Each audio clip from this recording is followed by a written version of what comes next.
Hello and welcome back to PA Chaka. My name is Manny and I'm your host. Today we have Lorena. How are we doing? Hi, nice to meet you, and thank you for the invite. I'm doing very well. What about you? I'm good. If you just give us a little background on who you are, what you do, and how you got to where you are. Yeah, so I'm basically a physical performance coach based all over Europe right now, I would say. I was spending the last year in France working with a first women's team there, like Olympique Lyonnais, and I just recently made my transition back to Germany to work with the under 20 women's national team to prepare them for the World Cup. And before that, I was spending more than like a decade in Munich, just working for teams there and also working as a physical performance coach in the private sector. Yeah, that's what I'm doing. And if I'm not working, I just love being outdoors, like hiking up on mountains and yeah, just being active. As a strength coach, we deal a lot with Excel's, spreadsheets, and building out the best program that we can for our athletes. Although, when you have these large amount of spreadsheets and Excels and printables and packs that you need to hand out to your athletes, it can get a little bit overwhelming, especially with large amount of files. Mine's personally has crashed, deleted, and that to me is a big burden. That's why since starting my own business, I've went with TeamBuildr. TeamBuildr is an all-in-one programming software that has truly changed and leveled up the way I coach and the way I program for my athletes. With TeamBuildr, you can create customizable workouts, track your athletes' progress in real time, and even generate performance reports with just a few clicks. Athletes can also fill out their own workout data by using either the tablet or their smartphones in the weight room, which, most importantly, eliminates the paperwork that we all hate. This also gives your athletes accountability for their program and their progress as they are immersed within it. If you are interested in using TeamBuildr, head over to teambuildr.com and sign up using code PACHALKUP. That's PACHALKUP to start your 30-day free trial. Obviously, you've had quite a decent run with the football sector in Europe. How's that sort of happened for you going from Germany to France and then now back to Germany? So the move to France was basically more over a recommendation of a dear friend of mine. She thought that I would be good for the job and dropped my name, and that's how I kind of found myself moving to France just shortly after the interview process. And yeah, it's been quite a ride there. Like Lyon is one of the best teams in the world in the women's game with a lot of big history. Of course, a lot of great players, great staff, and yeah, but. Sometimes like France is a yeah it's a very difficult topic to or like country to be in if you're not French and if you don't really speak French properly. So I decided that it might be a good idea to move back to Germany. Like I didn't really have a plan when I decided that, but then the national team came around, and yeah, that's how I found myself there. Nice. What were some of the differences that you found going from Germany to France in terms of their uptake in strength and conditioning programs? So I think the level is quite similar in Germany and in France, which I think in both sectors should would need a bit more of a development, since a lot of things are very behind current science, I would say. And yeah, they like in France, they really put a big focus on the conditioning part of it, and they do that very well, I think. Whereas now in Germany, you find the strength sector more building up, in my opinion. So yeah, it's kind of the same, but different in like the little nuances on how you do Mhm. performance. But then again, also the French league just had a major change.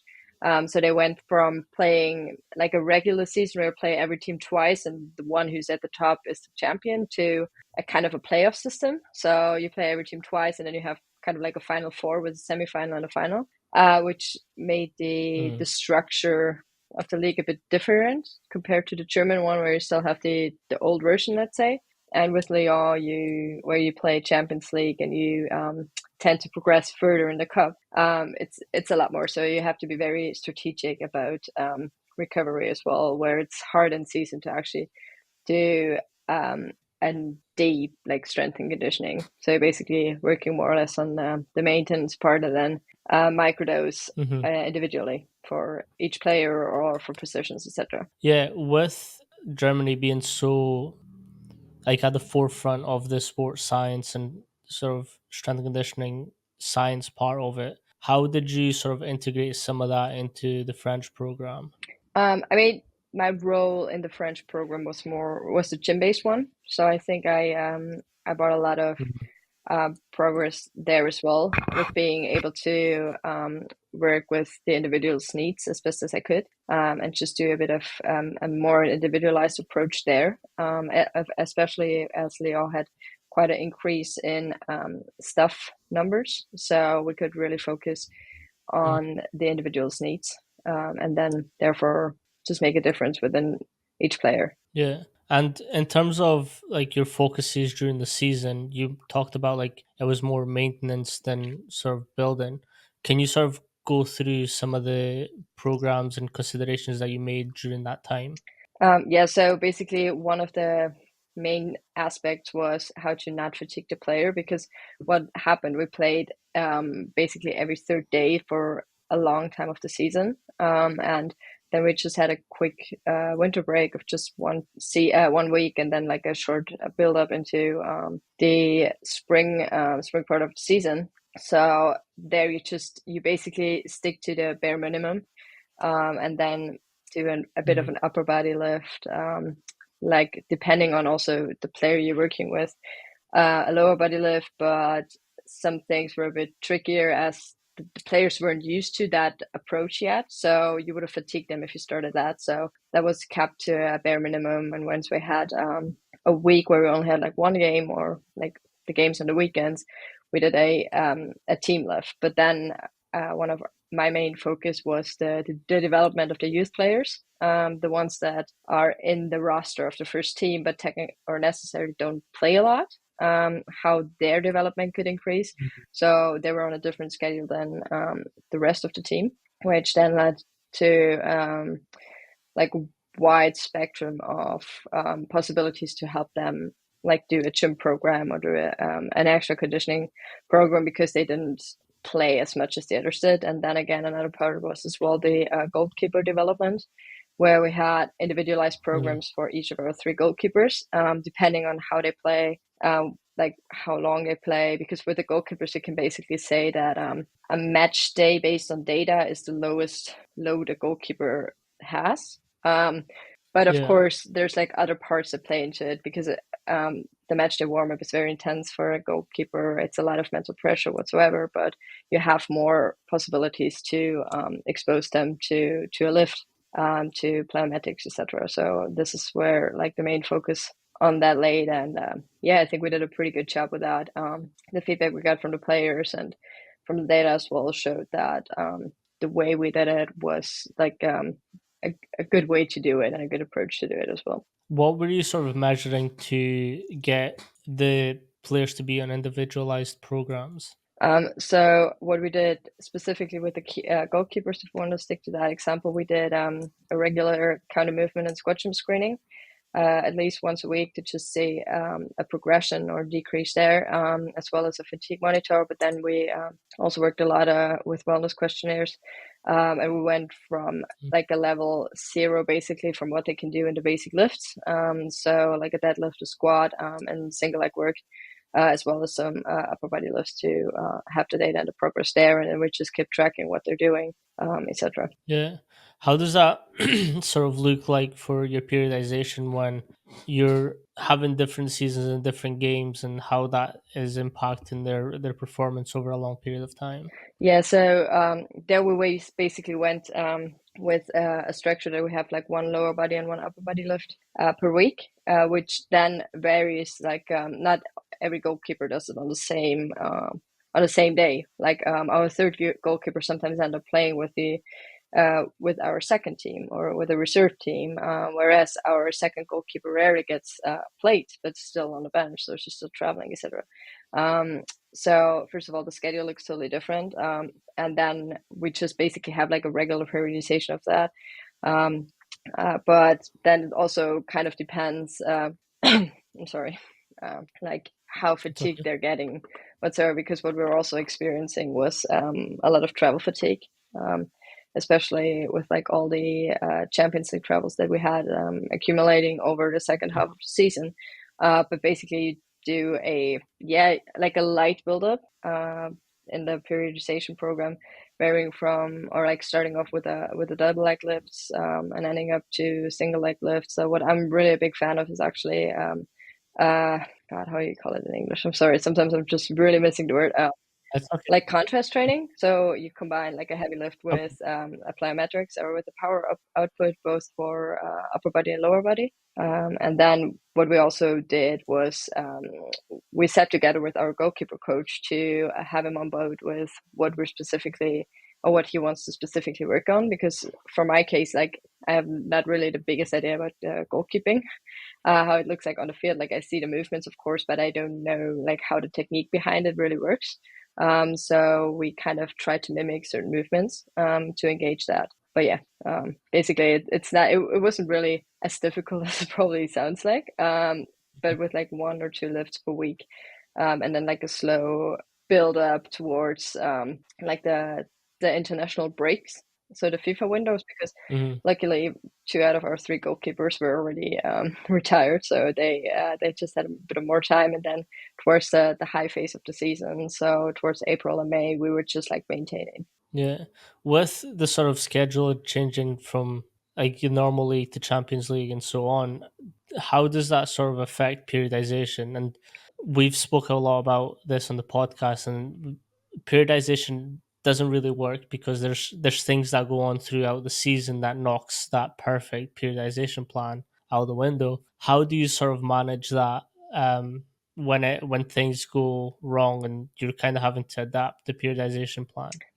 So I absolutely agree with proper periodization does not work in such a tough season. The good thing is the players are used to that already because they've been so experienced with the same schedule years after years after years. So what you do is you build up in preseason. You try to build the strongest foundation you can in preseason, and then you just maintain and then try to set like certain peaks whenever it fits the schedule to maybe make a jump to the next level there. But you don't really know. You have a kind of an idea of like how it could work.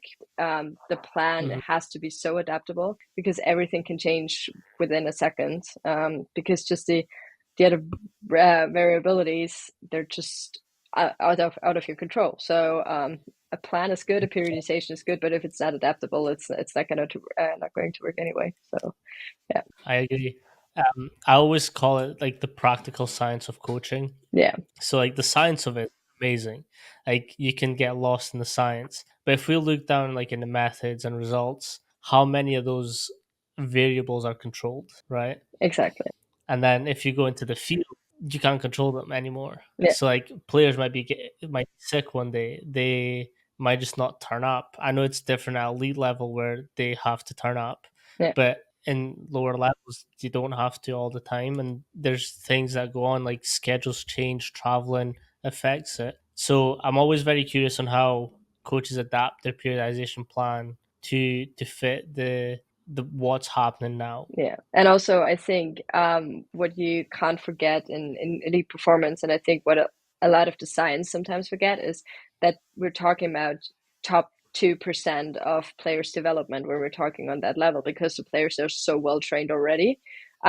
So that we're kind of scratching the ceiling. Like, of course, you never know the ceiling until you hit it, but you don't necessarily want to try to hit it in like a time like this. You of course you try to hit it in like preseason, or maybe if you have like an extended um, preseason in the winter break, but you don't try to hit it over like the season, and you just 100% you agree. just try Yeah, to do everything in order to help the athlete also feel good about what they're doing, you know, because if they're like 100%. they're always trying to I always push and push and talk push, about. like there are always so much pressure on themselves as well. So you don't necessarily need to add up more on that, and then you just Mhm, try to do what's the best for them and kind of find a like a middle ground. 100%. I always talk about like with elite level athletes, the margin window for improvement if we take a year, is around about 1%.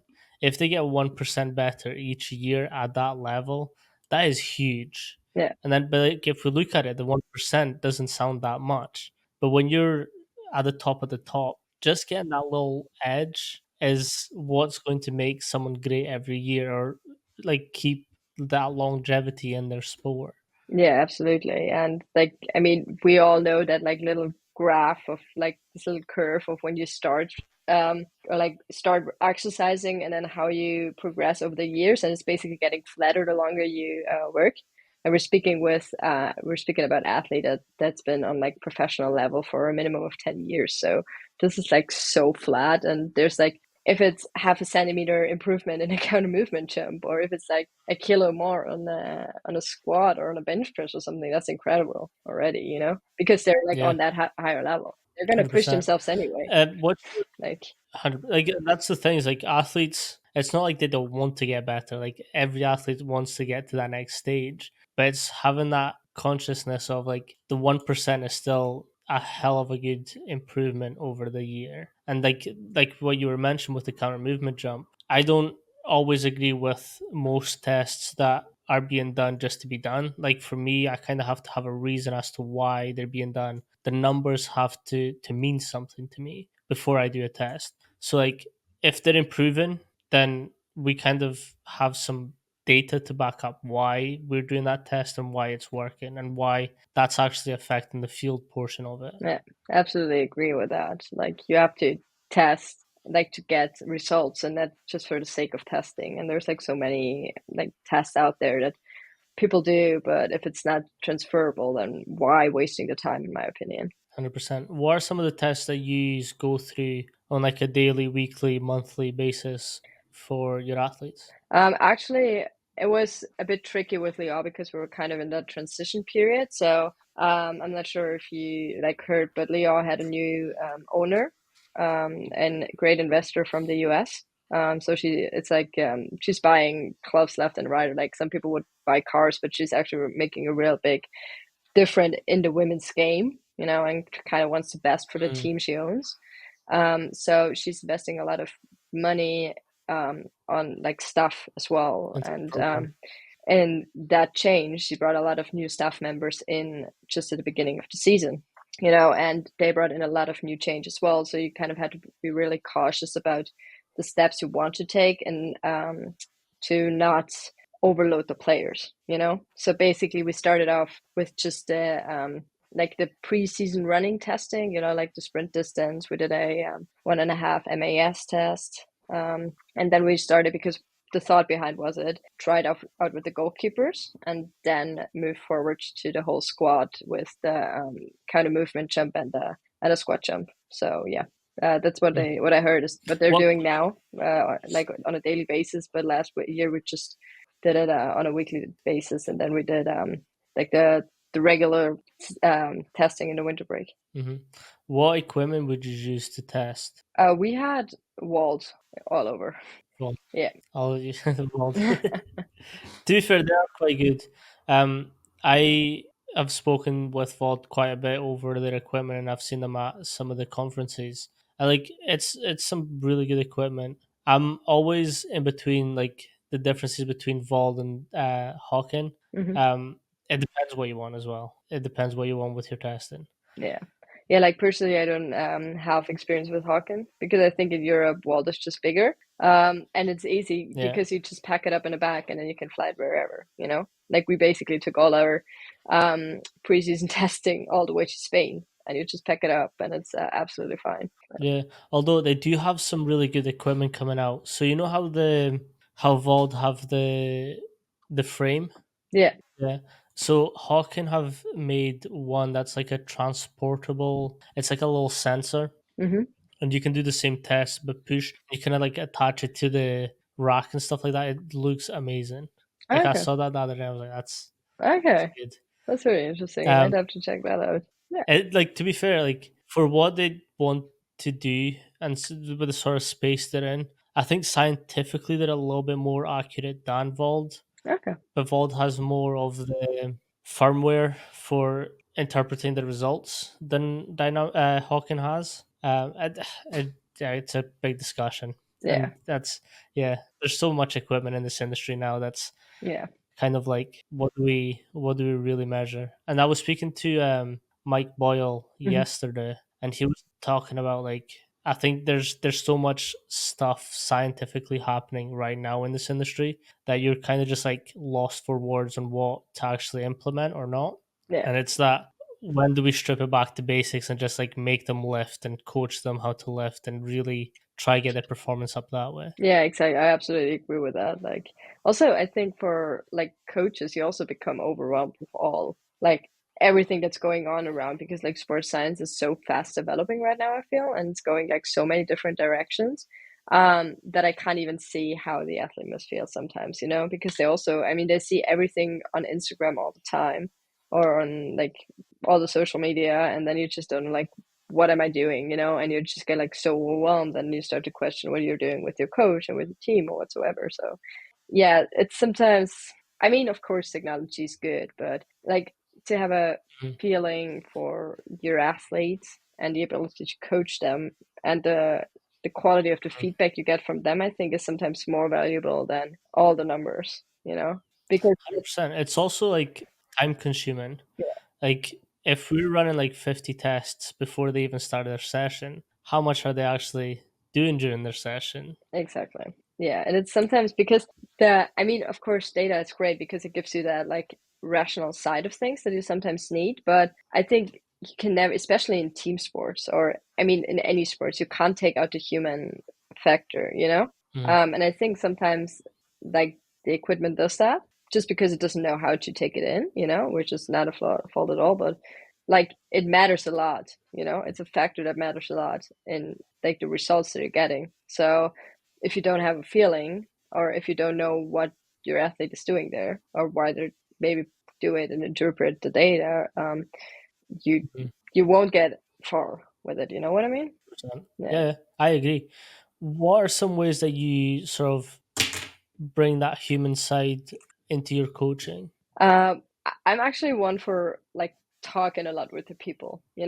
Like it's the Mm. goal is not to be like Get to best know them. buddies with them, obviously, but kind of build a like trust foundation, because only when they like trust you, they are being honest to you. Like they will never tell you everything. Like there's always like a thing that you will Mhm. never know. But when there's a good foundation of trust, the communication is just better and the feedback is getting better.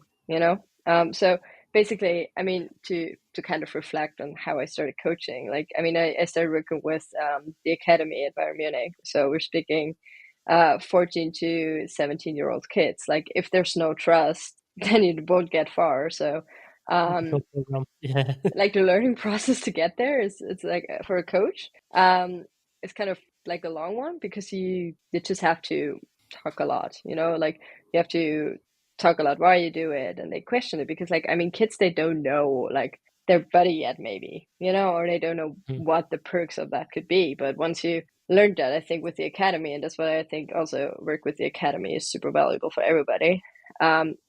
You're It's easier when you work with seniors because you kind of, I mean, you know how to They kind of build a already have trust with that. kids, and Yeah. then you just kind of take it to the next step. I mean, but adults ask different questions. Like they question everything you're doing as well, but just on a different level. But yeah, it's trust. Like be honest with them, and yeah, build the trust, and then you move forward, and then you go from there. 100%. I started in the general population sector, and for that you have to rely very heavily on your soft skills, Yeah, and you have to get to know them. You have to interact them. You have to like, get their pretty much whole life story before even like they want to buy into your program. So I always recommend coaches do something for the general population yeah, because you get something different every single day. Like every single day, you're getting presented with a new challenge, a new person, different movement patterns. Like it varies so much. So like for me, that's a really good way to start developing like the human side of what we do. yeah, absolutely. But I 100% feel like Yeah, with children, they're going to question everything, which then also gives you that chance to rationalize everything that you're doing, yeah. which is very important. Oh yeah, of course. And then when you get to seniors, It's like, just do what I'm telling you and Yeah. just trust me. Yeah, it's like, yeah, no, I absolutely agree. Like, I worked in the private sector for quite a while as well, with like the general population, and I think also what is super crucial is you actually have to genuinely care, you know, and not just about like Mhm. the success this person has or whatever, but you have to genuinely care about the human being you're working with, because when you fake like the conversation Yeah, part, and when you fake the trust relationship you want to build on, it's a basis that's gonna crumble anyway. So yeah, it's just like being like honest, you know. And I mean, 100% agree. And some of them will like it, some of them don't, but it'll get you somewhere at least. yeah, and it's always good to have like that experience because like it does, because of how much you're facing every single day. You then when you get to athletes, if a problem or injury occurs, you already have like that like library of information on how to deal with it. Exactly. Yeah, and you kind of also get a better feeling for maybe why they're performing good or why they're performing bad on that day, you know, because you kind of you see the bigger picture a bit clearer than just a club setting or just a facility you're working at. And I think that's so important because um, sports is just such a small part that makes them who they are, you know? And there's so much Mm, influencing it that, I mean, you never really see the whole picture. You can't. Like, nobody gets it. Like, even with your friends, like, nobody really knows you, like, all of you, you know? Um, but yeah, seeing a bit of a bigger picture, it's important, you know? And it also helps, 100%. I think, everybody, you know, because you always learn something with making new connections with people, no matter which Yeah, direction it's going. like that's 100% like one of the reasons I started this podcast is like so more coaches can have like this free resource to watch and sort of get to know how different coaches run this industry. But it's also very selfishly for me. Like I love speaking to coaches and sort of getting to know their programs and how they go through it, their considerations, because like it makes me a better coach too. On terms of the athletes, I always like to ask their why. Like why are they working so much? Like why do they want to become great? Like why are they always trying to push for better? Yeah, And it's a very important because you kind of get like a rawness to them, and like then you can go back and forward with how you think about their performance. yeah, absolutely agree. And I think it's also important for coaches to know their why, you know, because I think a lot of them are like a lot of coaches in the business, they just want it for the fame and for the money, you know. But there's only so little spots that will get you actually the fame and the money whatsoever. Um, and if your why is that, you're kind of losing like the connection to the people that will bring you there, you know. And the player knows that. Like, it Mhm. doesn't matter if they're academy or not. Like, if the player feels like you're using them for fame and money, you lost them anyway. And then I have a feeling you're set to fail, kind of. You know, 100%. I mean, it's only working It's for you. this industry is unfortunately very ego driven, where we think that we made that person, and that's not fucking true at all. No, Like they're the ones that in the reps. They yeah, are the ones that ran. They're the ones that did everything. yeah, We just we just pushed them in the right direction, yeah, and it's a hard thing to come to terms with because you want to feel like you did something great with them. But I'll take football for an example. Like some of the best athletes, like football athletes in the world, probably don't do much strength and conditioning, no, right?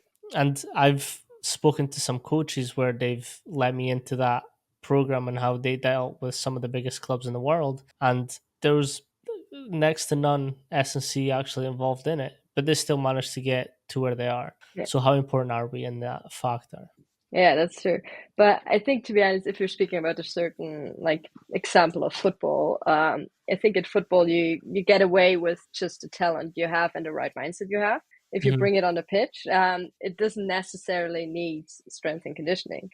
Like with I think with strength and conditioning, and I know that sounds like very controversial, and maybe it's like call it unpopular opinion or not, but like you don't have to be the best athlete to be the best football player. Whereas in other Mhm. sports, if you, for example, if you take skiing, because like I have a strong skiing background, if you're not an athlete, you're gonna like barely make it down the hill alive, you know. And so I think it's like that's how kind of football has not the most funded like or like most foundation in strength and conditioning, just because they didn't need it. Like it's just now that they realize, okay, it makes actually like a difference. Like you can make a difference in the team or whatsoever compared to like to another team in the league. So now it's developing, but for a lot of years it just was like, yeah, it's a waste of time. You know, like you do your lap run, like you run your laps and you do like a bit of sprints and then you do like a little bit of plank and that's it. You know, so that's interesting, but the Yeah. industry is definitely changing, and you see there's a lot of more effort getting put in that, like in our field, which I think is absolutely important Mhm. because it just helps the players stay healthy for longer, you know, and like be able to do the sport that they love so much with a for longer, you know, because they are Mhm. like healthier, I they have agree. more like they build more resilience, I think, especially when like there's so Mhm. many new things coming in, like the Club World Cup or like so many games accumulated. You have to have a certain resilience. So I'm glad to see that it's now changing a bit, but it's still a long way to go, I think. 100% agree. And the thing, so like, I love speaking to soccer or football coaches because they are very unsung heroes in the past, right? So SSC wasn't big at all in football because it made you slow, it made you whatever. But now that's sort of changing. You can sort of see this new era of performance. So like, I think Ronaldo's big into his strength and conditioning. So I think like that sort of started changing the wave a little bit. From your experience, what was that like, sort of adopting strength and conditioning into football programs, and how was it when you started compared to now? I mean, first of all, it's like an ever evolving process because I hope, like I think so at least, that I'm developing as a person or as a coach with every new team environment, with every new athlete that I'm getting, and that I'm having the honor of coaching, no matter which level, just because everybody helps me making new experiences as well, you know, with just how they are and how you have to adapt because a human being. There's not a copy. Like you don't find two of the Mhm. same kind. But yeah, like my coaching philosophy from like early on, and I had a really good mentor in my starting years of coaching. It was like stick to the basics and then develop from there. Because basically how I coach is like I have a maybe a variety of exercises, but they can all be broken down to like a squat pattern or like a deadlift pattern or just something like that, you know, and then you just evolve. I think Yeah, was like a also, squat hinge, I'm sorry? like a squat hinge, knee dominant, and push pull, vertical, Exactly. horizontal. Yeah, Exactly. Because I also feel that if it, I mean, it doesn't necessarily have to have a correlation, but I think that the basics they work for so many years with so many different athletes with so many different sports, and it's always going to come back. Like you maybe add like a little bit of a wobble board, but I'm not a fan of a wobble board. Like I never used it, and I probably never will.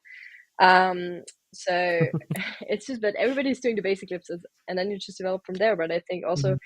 what's very important is that you don't necessarily have to have played a sport that you're coaching in, but you have to have a bit of an understanding of the sport. You know, like what's Yeah, influencing the sport, like why are they moving the way they're doing.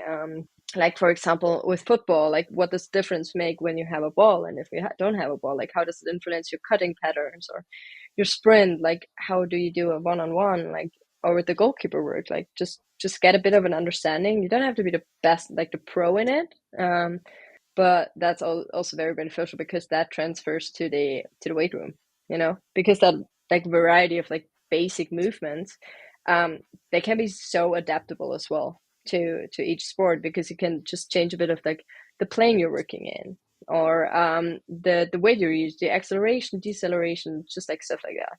You know, and that's always been like a bit of my like coaching style to just stick to that. And yeah. I believe that I've been doing well so far with that. So I mean, I would say so if you're with the national team.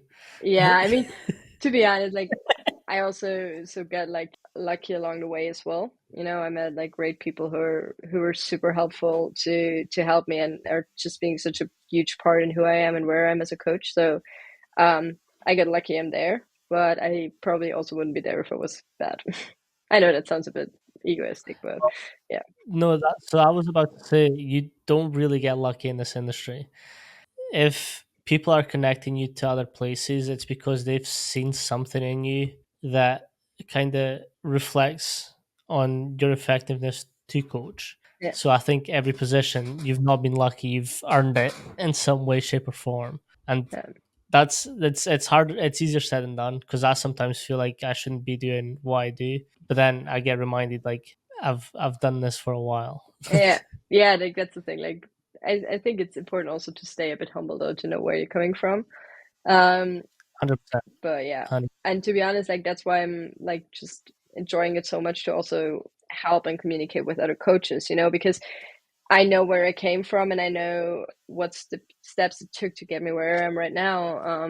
And so I also want to be able to help other coaches in their way and just give them a bit of support because, to be honest, I think in our field there's so much like or so many people there that are not willing to help, and they're just kind of like have this, like you called it earlier, like an ego in like a negative way, and they're just like, oh, look at me, Yeah. like I'm ta ta ta.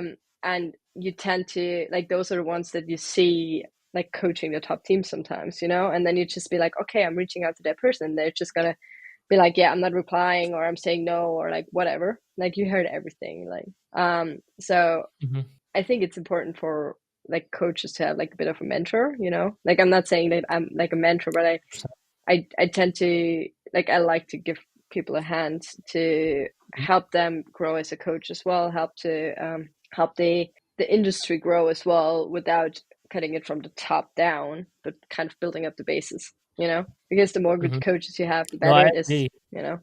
100%. Like I hate gatekeeping. Like if I have some information that, say, like if we were speaking and I have some information that you're having trouble with, I'm just going to tell you. I'm going to be like, yeah, this is what I do. This is how I found success. If it works for you, cool. If not, like let's adapt and change and see how it can work. Exactly. But like, and this, like, I've been in this industry since I was 13. Like, I started S&C when I was 13 through a development program. When I was 14, I started coaching. I didn't know that this could be a career, so I just kind of like did something else and then found my way back. But I've reached out to so many coaches and so many people from like around the world. You get a lot of people just like either not replying or just straight being like, yeah, no, I can't help you. Sorry. And I'm just like, let's just fucking be helping each other. Yeah. Like, and I think this as well is like, if say we're at like the two biggest clubs in the same league, right? If me and you communicate back and forward, right? The competition is going to be like this, Yeah. right? It won't be stagnant. So like if you're always winning and you're not like making any adjustments to make yourself better, it's always going you're going to stay stagnant. So for me, it's like if I'm here and I see a coach there, I'm going to speak to them and just like feedback some of the stuff that I'm doing. Maybe it can help, maybe it cannot. Yeah.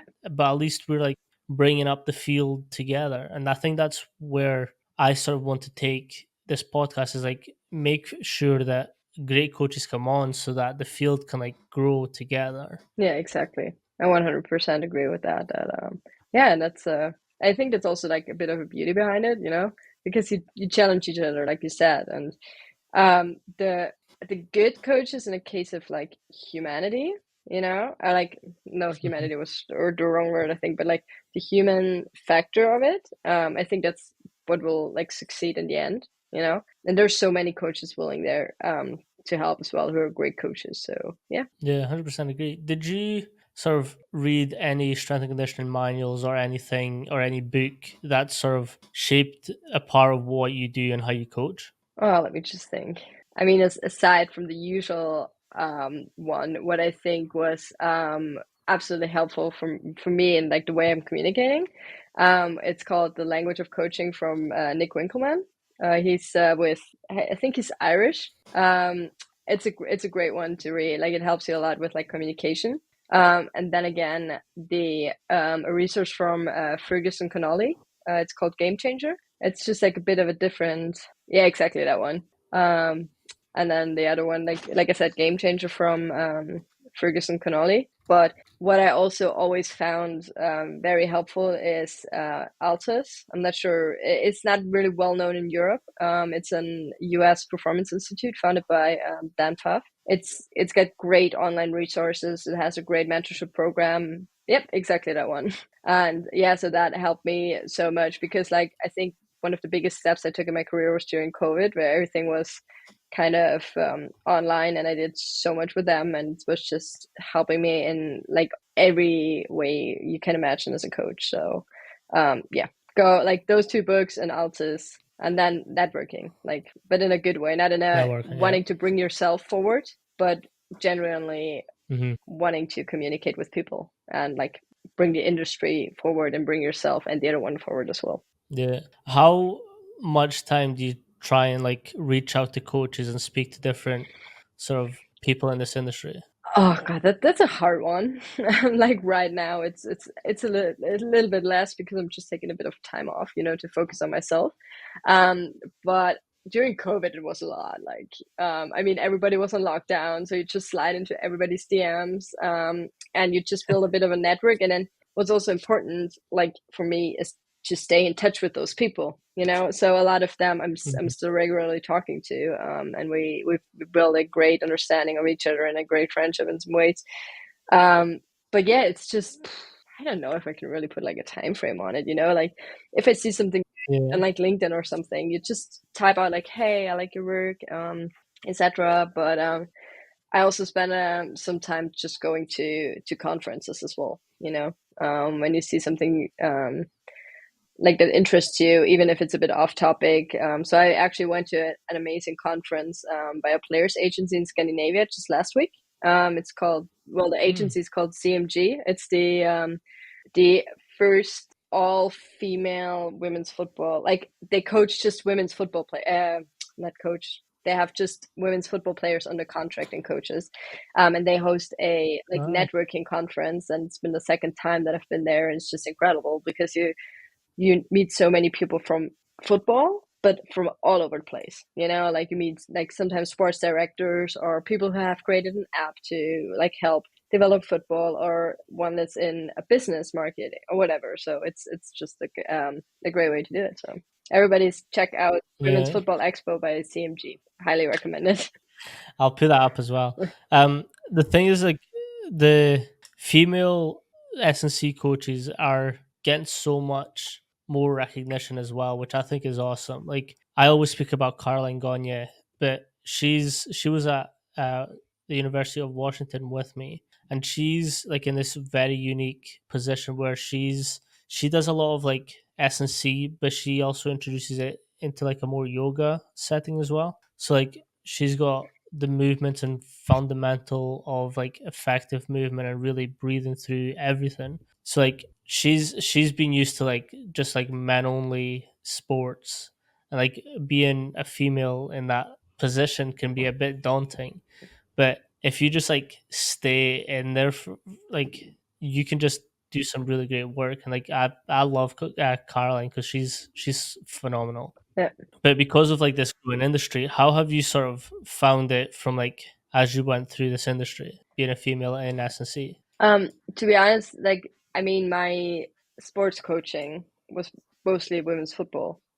So just like I never really had like a negative experience with that, like we talk about like underlying sexism or whatever. So I really always got lucky with the stuff that I was working Mm-hmm. under. But I've heard like a few negative experiences as well of like men in power not being able to handle women in power as well. Like just the basic stuff like that. But for me, I think it's growing more into like knowing the value of a female coach within a team as well, and that's why I think there's Mm-hmm. more and more women's or like female coaches out there, because just that like emotional factor, but like in a positive way. I wouldn't say a man is not able to show emotions, but a female is just more approachable to being A more bit hard to show emotion. empathetic.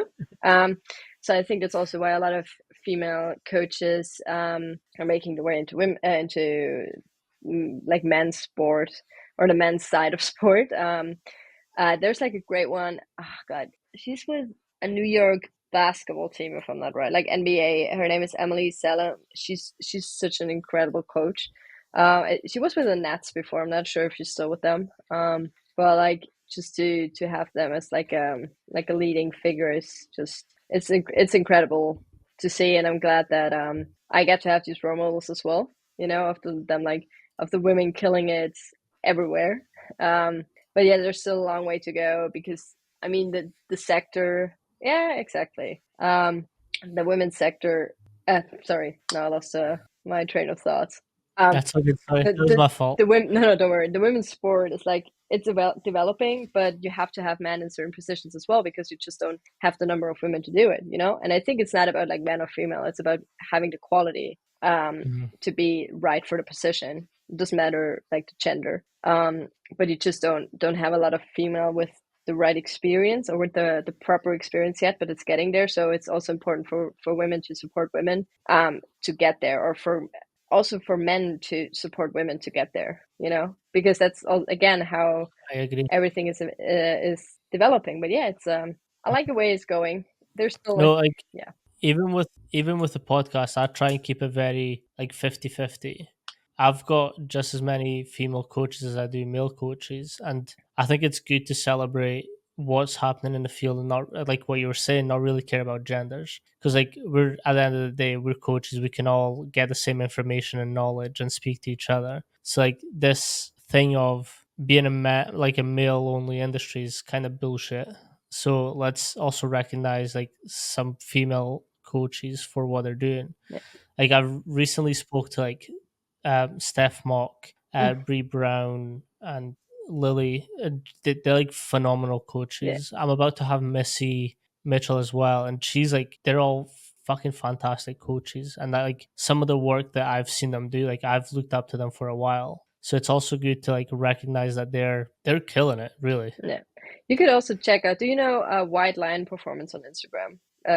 Julia Irie. I can pull it up. Julia, Yeah, Irie is an what's the E. last name? Yeah, that's the last name. It's EYRE, like White Line Performance. Yep, you should reach out to her. Like she's, to be honest, like she's a good pal of mine as well. But she's such a rock star.